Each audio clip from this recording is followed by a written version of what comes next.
In this simple video tutorial, I'm going to share with you how you can log into your Snapchat account without your phone number.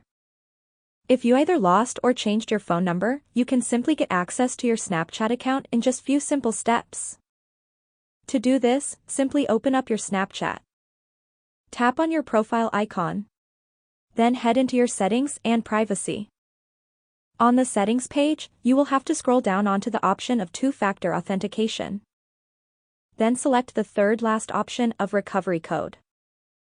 Tap on generate code. You will have to enter your password and then your code will get generated successfully. Instead of using your phone number to log in, you will just enter your generated code and password to access your Snapchat account. That's how easy it is to log into your Snapchat without phone number. If you have any questions, just let me know in the comments section down below. Please don't forget to leave a like, share and subscribe for more video tutorials like this one.